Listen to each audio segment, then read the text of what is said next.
Ladies and gentlemen, my name is Adrian Monk from the World Economic Forum. Welcome to this press conference on the reskilling revolution, better skills for 1 billion people by 2030. So almost twice as many jobs can be created than lost by the fourth industrial revolution. You'll have heard in the press conference just preceded us about the climate change challenge we face here. We also face a jobs challenge if we're to meet that other part of the theme of this annual meeting, which is about cohesion, social cohesion, giving people opportunities. So this press conference is going to explore that and really lay out some quite exciting ways in which we can tackle that issue. I'm delighted to be joined by Sadia Zahidi, who leads the forum's work on this panel, by Ivanka Trump, who's here as co-chair of the American Policy Advisory Workforce Advisory Board, by Mark Benioff, the chairman and co-chief executive of Salesforce, by Peter Hummelgaard, the Minister of Employment from Denmark, and by His Excellency Dr. Hamad Belhoul, Minister of Education from the United Arab Emirates. We're hearing from each of our panelists, and I'm hoping that we get through on Swiss time to get some questions in at the end. I'm going to start by asking Sadia to just lay out for us this reskilling revolution, what she's hoping this project can achieve, skilling up 1 billion people by 2030. Sadia. Thank you, Adrian. As you just mentioned, one of the major aspects of work that we're looking at this meeting is how do we build more social cohesion? Sorry, can we just get your microphone up? Sorry, because How do we build more social cohesion? How do we ensure that people have pathways to social mobility? One of the most important ways to do that is to ensure that people have the right education, the right skills, and the right jobs. And that is what this initiative is all about. Over the last years, we've been doing quite a bit of research on the fourth industrial revolution, on the future of jobs, and it's become very clear that we're not necessarily looking at a negative future in terms of jobs, but what we are looking at is a major shift in terms of the set of skills within each job and the types of jobs that will exist in the future, whether that is in the care economy or the education sector or the IT sector. There are a number of growing roles, and in fact, please do take a look at the Jobs of Tomorrow, which also comes out today. However, what we need is a reskilling revolution if we want to help people get there. And this initiative, the Reskilling Revolution, will be aimed towards getting 1 billion people better education, better skills, and better jobs.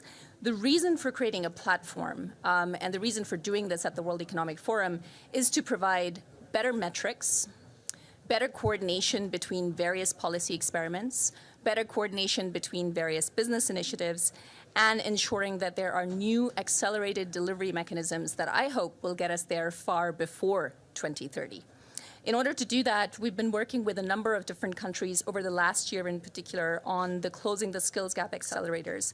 And I'm excited that here at this meeting, we will be making more announcements of countries that will be adopting this approach. India, Oman, the Russian Federation, Pakistan, the United Arab Emirates, Bahrain, and Brazil are all joining. And in the case of the United Arab Emirates, we're very pleased that they're supporting the entire Reskilling Revolution initiative. In addition to that, a number of countries that have been running some of the most innovative experiments will be joining this set of work. So France's Mon Compte Formation will be a part of this initiative, as well as, of course, the work that is happening in the United States, which we'll hear more about later. We've also set up a number of industry accelerators. So the aerospace industry, advanced manufacturing, aviation, travel and tourism, consumer, financial services, media, entertainment and information, and metals and mining will all be part of this. And finally, there are a number of businesses that have made a very large set of pledges. What I'm pleased to report is this is not just the starting point. We already have commitments that will reach 250 million of the billion that we're trying to reach overall. So I hope this is the beginning of a movement, and we will be able to get to surpass even the target that we've set. Thank you, Adrian. Thanks, Sadia. Ivanka, can I turn to you and just ask you for your vision on the future of work and how this project really bridges the gap between public and private sectors? Well, thank you, and it's a pleasure to be here and to really affirm the United States' commitment to this joint effort.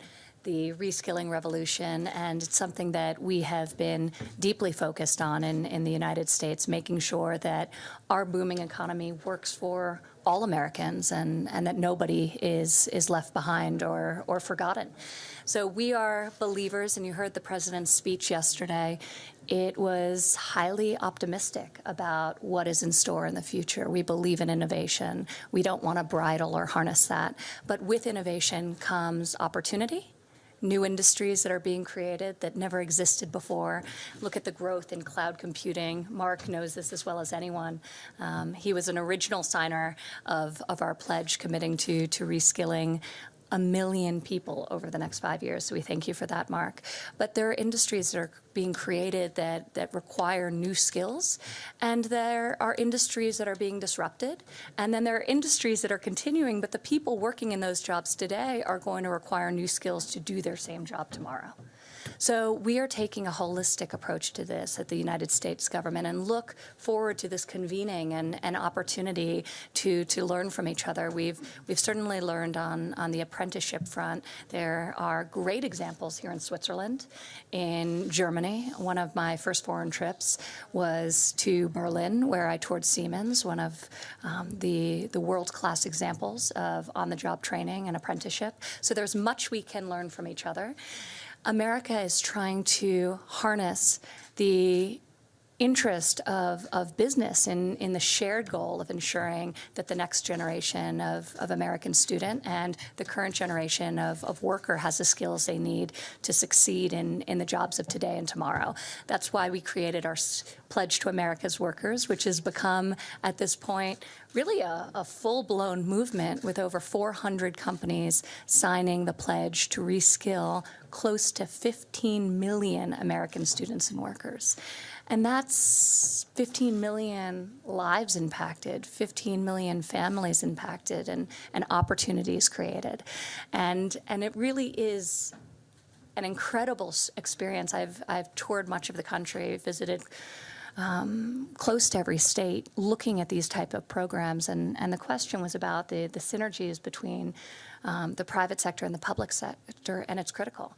Industry knows what jobs they are going to be creating and what jobs they are going to be displacing. They know far ahead of the government which investments they're making in productivity, which will cause a ripple effect within their workforce. At the same time, corporations more than ever feel a sense of civic obligation. And what better place to start than within your own family, within your own company? And we think that that is very important. So we're catalyzing a lot of action. We're also working as a government to create a national workforce strategy for the first time ever, combining 14 federal agencies to come up with a blueprint, not just for rethinking education K through 12, but how do we prioritize 0 to 5, which has been underinvested in, and then also post-22, which very little federal and state funding goes towards, except if it's, really advanced degrees. So how do we start to think about education and learning as a lifelong pursuit, not compartmentalized to a very short period of time in the arc of one's life? So the National Workforce Strategy aims to answer some of those questions. Separately, we've put together a council, an advisory council that has helped informed our work, and we have representatives from state and local governments represented. We have academia represented. We have some of the great entrepreneurs and innovators and largest employers in America, all lending their expertise. And we assign them with a very specific and tactical mission, which was not to come to us with a report or ideas that were redundant of that which we were already doing, but a defined set of deliverables that they were in a unique position to execute on. The first thing we asked this advisory council to do was develop a national ad campaign in partnership with us in the Ad Council, but it's private sector funded, private sector driven, to really debunk myths around certain types of industries. You look at manufacturing in America, there's 500,000 vacant manufacturing jobs. And yet there's really no robust pipeline of feeder into it. So people need to know about the jobs that exist today and be informed of the pathways that exist to fill them. In the IT space, Mark knows this well, the number of job vacancies they have, but many of them don't require a four-year college degree. So creating this national brand campaign, which was unveiled by Ginny Rometty and Tim Cook, who are on our council today, is very important. And I'll bang through the next That's a three. great segue into Mark, yeah. Yeah, no, the next one is just data transparency. We need to do a better job of connecting workers with job vacancies and people based on the skills they have rather than the degrees they hold with the jobs that are available. Modernizing recruitment and hiring practices. Mark and I have spoken extensively about this, how our traditional forms that require you to list your credentials and preclude many people who have the skills, but maybe they were formerly incarcerated, or maybe they have the skills but don't have the credential. So not eliminating people from that pool. And then lastly, just getting the private sector to increase their investment in this training of their workforce and think about it in a rigorous, disciplined way. Thank you. Mark, you are an employer of 35,000 people. 50,000. 50,000 now at Salesforce. Thank you. And that's great. You've put an extra 15,000 in the time I checked my figures. Can you tell us... One step ahead of you, man. Keep it going. Can you tell us how Sure. business can get behind this and really make a difference? I sure can. Between the last press conference that we were just at, talking about 1 trillion trees, and this press conference and the other events that I have been to now here over the last couple of days, I'll just tell you that capitalism, as we know it, is dead.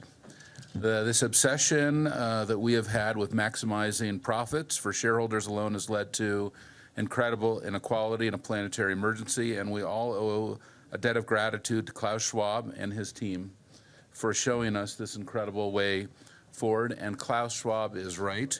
Now, for 50 years, he's been calling for a new capitalism, a stakeholder capitalism, a more fair, equal, sustainable way of doing business that values all stakeholders as well as shareholders. And I know Klaus is right because Salesforce is living proof that stakeholder capitalism worth.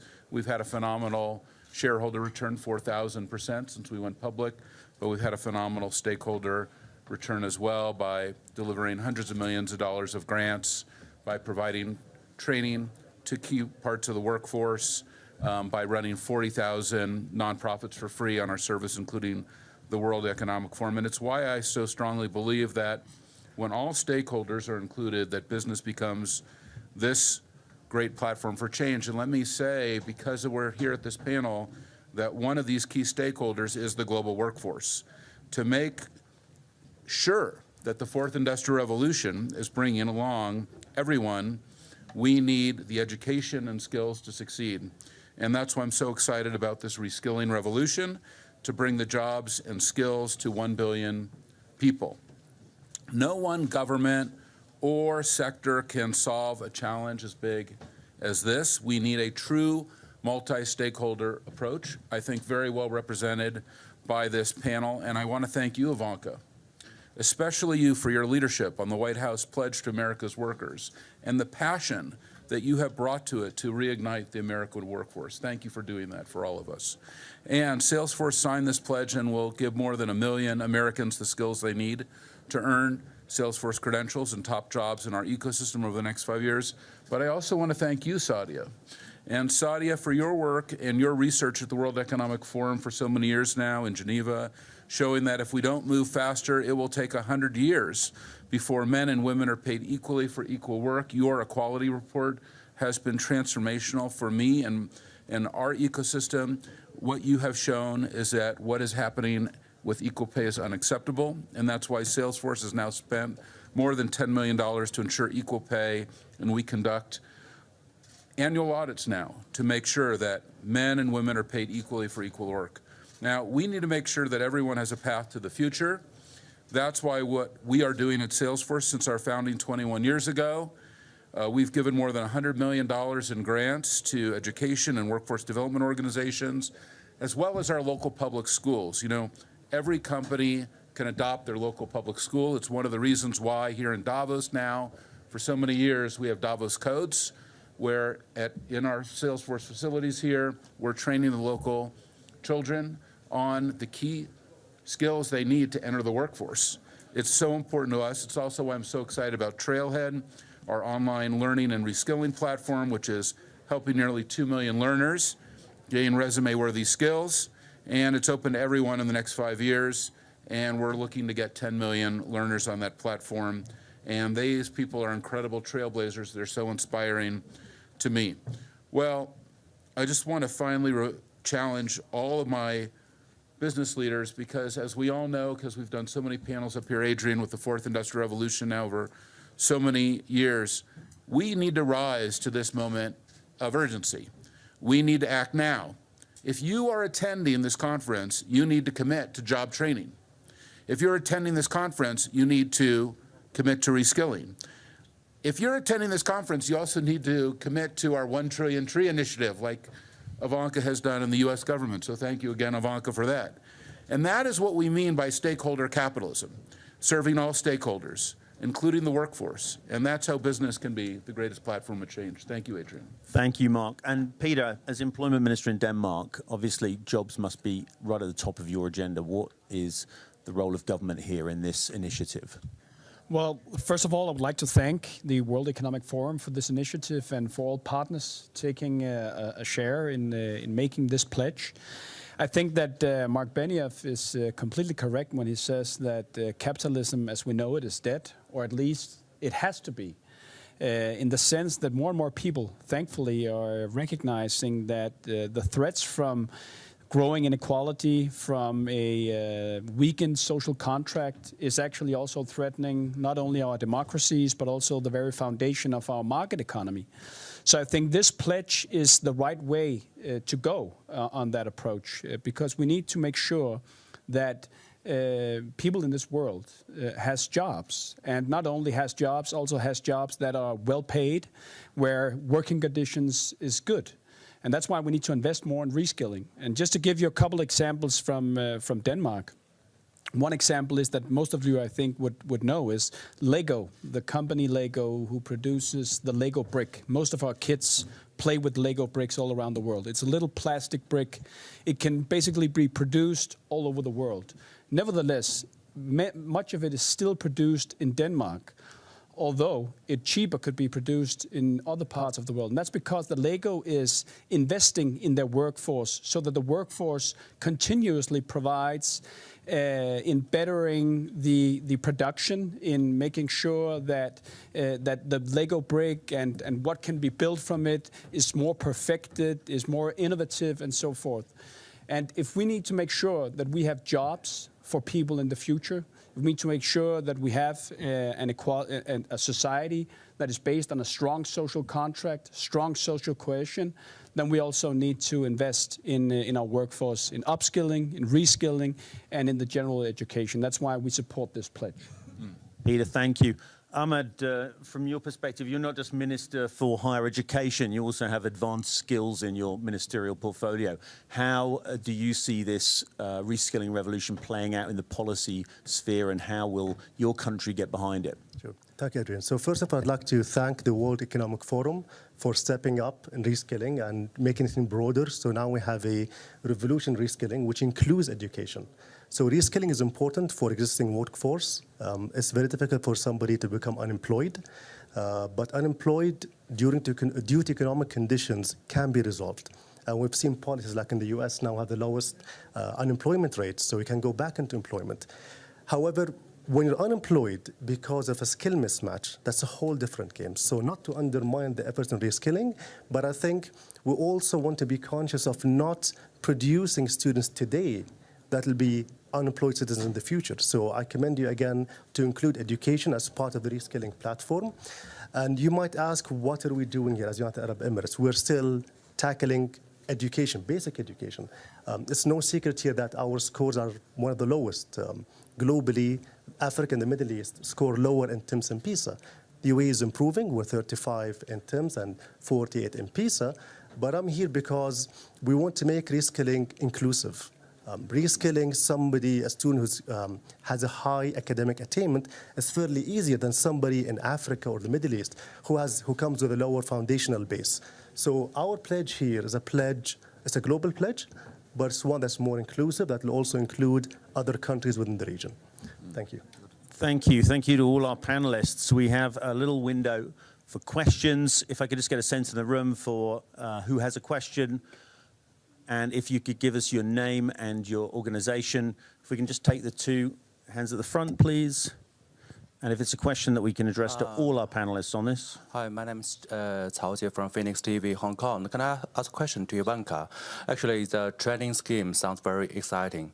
I want to know, so will the Chinese overseas students have the equal opportunity to apply in this kind of training when they graduate from the U.S. the university and college with a qualification certificate in the future?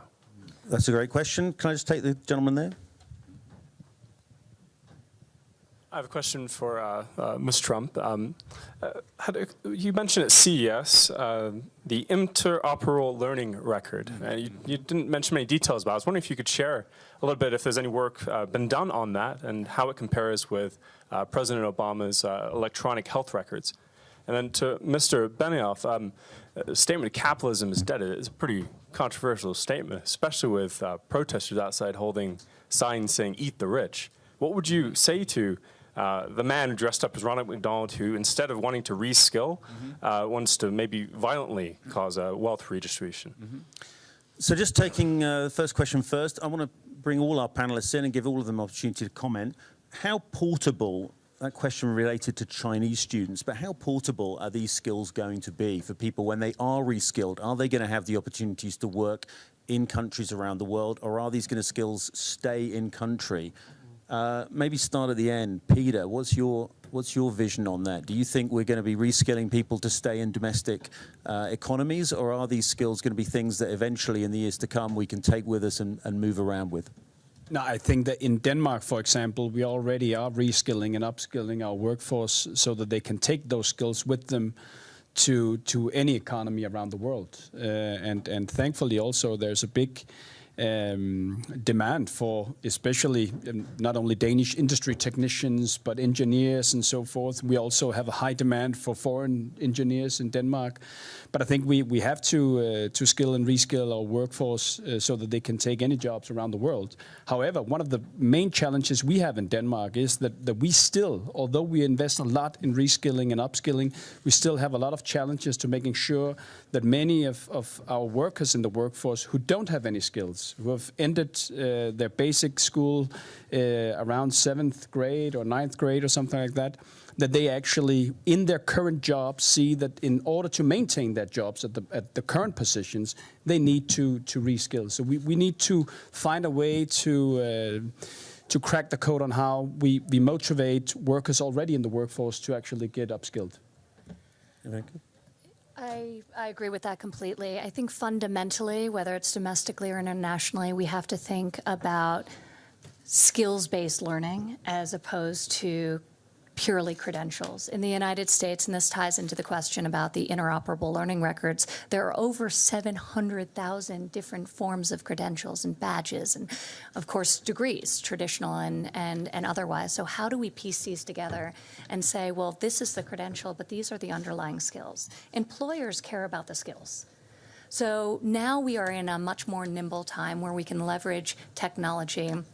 We can harness big data to better match the employer and the vacant job with the qualified applicant who may have otherwise been overlooked. So I think there's enormous potential. You mentioned interoperable learning records, and this administration has continued some really great work on that front to really open up the data and allow the private sector to come in and innovate on top of that. We've seen this, and I see Monica from Treasury at the Treasury Department opening up IRS data in a safe, secure way, allowed for the creation of TurboTax. The weather, through NOAA and Commerce, you see all of our weather apps. So we think we can do the same with student data and worker data, and we have a really robust working group, and Mark's part of it, that's a subsection of our advisory board. We have two of the folks on the advisory board who are leading this section. And then we brought in companies like Salesforce and like Workday, credentialing engines to help us think about this in a more holistic way so we can take all of these different pieces and patch it together. Because that's the future. If I have a skill and I'm in a community, even if I have a job, why aren't I being pushed information about job vacancies that match the skill sets that I have? And that's not happening for blue-collar workers in a robust way and in a way that lives up to the potential of what technology today can facilitate. So we've got multiple pilots that we're about to launch, and the private sector is really helping us build this, because building things isn't what we do, but we at the federal government, but we can convene. And one person I just want to acknowledge, Johnny Infantino, who joined us. They know nothing about reskilling in football, right? It's the skills are just so high, but we appreciate your commitment to this issue and appreciate your being here. You've been a great friend, so thank you, Johnny. Just want to catch briefly up with Ahmed and Mark. Ahmed, UAE is a kind of global hub for talent. How important is it that with the reskilling that takes place, we also ensure that people can move around and take their skills with them? So there is the element of social mobility where you can improve your social status, but also geographic mobility.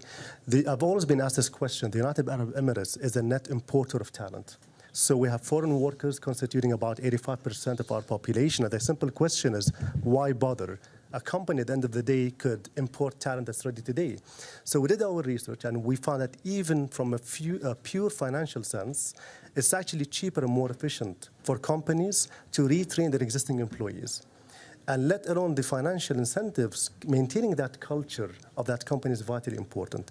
So I think on one hand, yes, we do import talent, but we want to reskill that talent. Reskilling includes things like social and cultural awareness. It includes things like tech literacy. So even with that, I think globally, work in an interconnected community, somebody with the right technical skills could work remotely. So that opens up another way of mobility, not physical mobility, but job mobility in a digital space. And Mark, is your declaration kind of outflanking people who say that capitalism is outdated because you're declaring it dead? Well, I've been coming to the World Economic Forum for 18 years, and I'll tell you why I love it. It's because business is the greatest platform for change, but we can only do it through multi-stakeholder dialogue. You have to include everyone. Even at our recent Dreamforce conference, we allowed protesters to speak at our main keynote for 30 seconds. Everybody's voice has to be included. This is one planet, one humanity. Certainly when we look at something like the 1 Trillion Tree Initiative, we can only do that if we bring everybody in. Activists have to be included, spiritual leaders have to be included, government leaders have to be included, business leaders have to be included, Native people leaders have to be included. And if we try to divide ourselves, then we will never achieve our goals. We can only achieve our goals when we unite ourselves and when we come together as one, because that is who we truly are. I've broken the Swiss rule of timing, but I do want to give one final word to Sadia Zahidi, who's helped bring this initiative together from the forum side. Sadia. Sure. I'll just say a couple of words. Skills are the main currency of the labor market. And I think you've just heard from every single panelist that we need to make that labor market and the education system work better together by focusing on skills. That's how we're going to get there. And we have to ensure that not only is there a broader base of skills, but that we're able to specialize, create agility in that system. And that's what this initiative will really try to do. All of the experiments that are happening in different countries, we need to learn from that much, much faster. And that's what the Reskilling Revolution platform is dedicated to. Thank you. Ladies and gentlemen, just a very quick word from you, Ivanka, if you wanted to come in. Well, I was just going to add that on an optimistic end note, I do think when you look at the freedom agenda that's been put in place in the United States, pro-growth policies that are unleashing the potential and the innovation within our business community and the private sector, we're seeing, as evidenced by the recent Gini coefficient results, that income inequality is actually decreasing in America.